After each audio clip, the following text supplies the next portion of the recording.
So Lexus says they're going to send us an NX SUV. Looks something like this. They start around 40 grand, but I think this one's going to be a bit more. This one's the NX 450H. That means hybrid. The Plus F Sport means it's also an electric plug-in, which means it costs a lot more money than the base price. And as always, a bunch of options to jack the price up more. $850 extra for headlights. Okay. And $140 for a cargo mat. I mean, shouldn't that be standard on a car in this price class? Apparently not. And here's the total fee. Well, it is made in Japan in a Japanese factory by Japanese workers with Japanese parts, so that's worth a few bucks extra. Means the quality's pretty high. By the way, if you like hybrid plug-ins, we also tested the Toyota RAV Prime plug-in for a bit less money than this Lexus here. We'll have a link for that video at the end of this video. And we also tested the UX 250H Lexus Hybrid. We'll have a link for that video at the end of this video as well. Alright, we're at our test facility and storage locker. Let's roll this Lexus out and see what it looks like. Nice looking rig in my book. Some people don't like that front end grille, but it doesn't bother me. Here are the optional headlights we're paying extra money for. We already did a video on these headlights, doing a night drive on YouTube. If you didn't see that video, you'll see it in this video, part 3. And one of the first things we do when we get a vehicle is check and see if there's a spare tire. And most hybrids don't have one. And this one doesn't. In a car, I don't really worry about that, but an SUV, which is basically designed to be taken off pavement, kind of bothers me because you don't want to go off-road without a spare tire. That could be a very serious problem if you get a flat.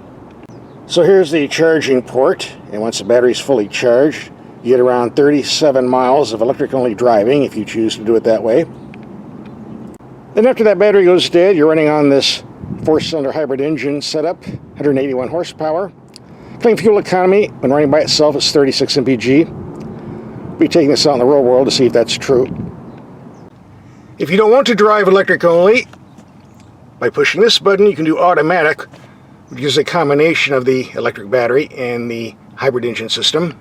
Under full acceleration, the combination of the large battery and the engine gives you about 304 horsepower, which means you can accelerate pretty quick. In this video, what we're going to do is we're going to run the main battery dry and just drive on the hybrid system to see what the actual real fuel economy numbers are. In a perfect world, here's how it should work. You take a trip on a fully charged battery, totally electric, go 36 miles, now the battery's dead, you come back running on the engine hybrid, gasoline system, 36 miles to the gallon. That means you used 1 gallon of gas to go, let's see, it's around 72 miles. That would be 72 miles to the gallon.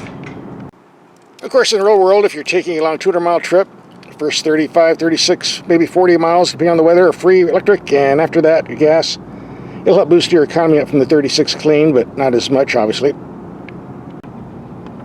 There are many other choices for an engine under the hood in the NX lineup. A 2.5-liter, 203 horsepower, 26 to 33 mpg. A 2.4-liter turbo, 275 horsepower, 22 to 39 mpg. A 2.5-liter hybrid by itself, 239 horsepower, 41 to 37 mpg claimed, and this setup here, the EV hybrid, 304 horsepower total. Take your pick. This is the more expensive of the lot, of course. It's kind of hard to do a camera review of the interior because of all the shiny plastic reflecting light, but we'll do our best. The standard NX comes with a 9.8-inch info screen. This is the deluxe 14-incher. Nice clarity. No complaints here. Decent room in the second row seating. The door goes all the way down, keeping the rocker panels nice and clean.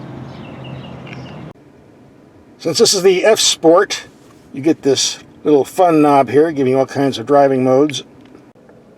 Like so. Eco, Normal, Custom, Sport, Sport Plus. Again, pardon the glare.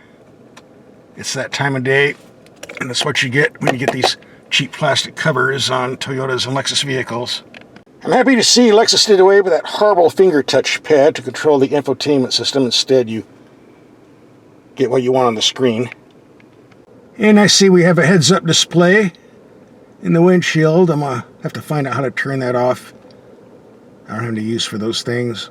So let's take some speed humps around 15 miles per hour, see how the suspension performs on impact. And, well, that wasn't really a speed hump. That was a cover for the electric wires from the RVs over here. Ah, here's a speed hump. That's more like it. And here's the nasty speed hump. Heard some thumping, but nothing serious. The power steering isn't as good as some other Lexus models I've driven, but adequate enough, decent feel. We're going to take a long highway trip, around 125 miles, give or take. Running on the engine hybrid gasoline system only. We drain the main battery, because that'd be cheating a bit. I want to see what MPG is for the car running on its own. And I'm sure you might want to as well. This Lexus is a smooth highway cruiser, pretty quiet and comfortable. Great for long trips.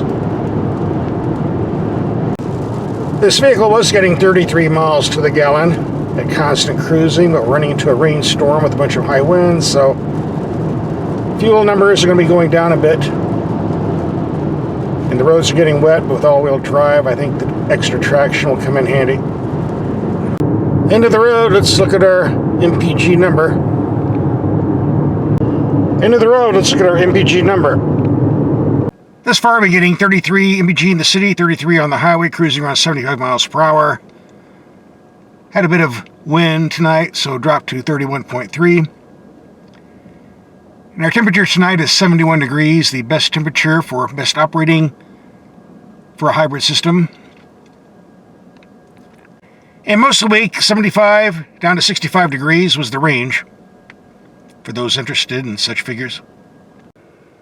By going on the back road, keeping the speed around 60 to 65 miles per hour, we got 43.8. It can be done, but don't expect to do this on the interstates at 75 miles per hour. Not going to happen. So what's my take on this Lexus 450h after a week of driving? Well, if you want a plug-in hybrid, there are cheaper alternatives from Lexus and Toyota, but if you want lots of room, you can afford the price tag, this just might be for you. We did a headlight test and night drive video. If you haven't seen that, you can see it now, part 3 of the video. Here we go. Okay, it's dark enough. Look pretty bright to me. Plenty of light back here too. Can't miss that. Emergency lights, not that big. Got a blinker on the outside mirror. The front drowned out by the headlights. Turn the headlights off. Yeah, now we can see everything. Same here.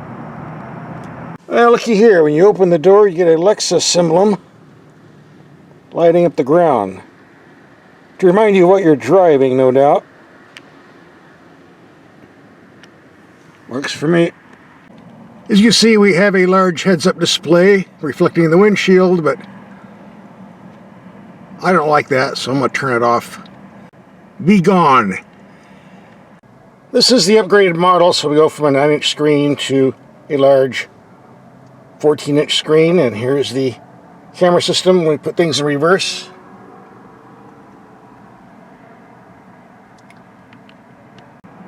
Gauge cluster lights up pretty good. And you go from eco to normal to sport modes. Get a nice light show. Alright, let's look at the headlight performance. That's the main issue here. Very bright. Height-wise, barely above the bushes. Adequate. That's low beam, go to high beam. Now we're talking. And when you turn the steering wheel to the left, you have what they call puddle lights.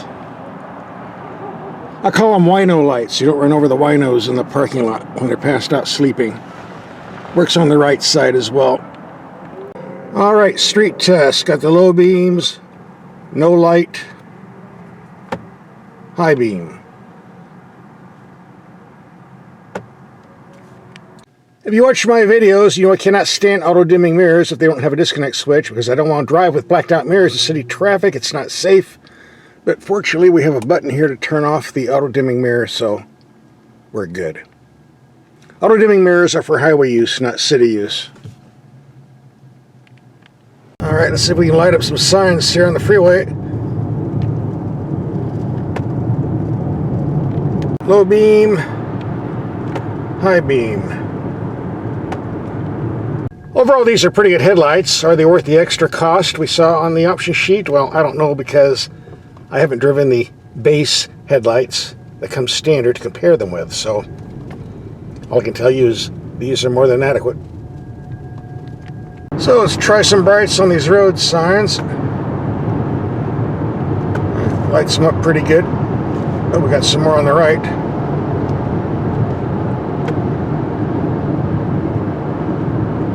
Reaches out.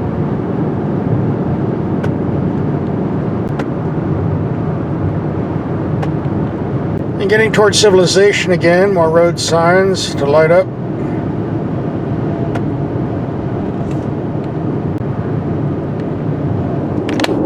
If you use navigation a lot on your long highway trips, I think you'll like this vehicle with this big, large screen, 14-incher. Alright, the dark, dingy street driving.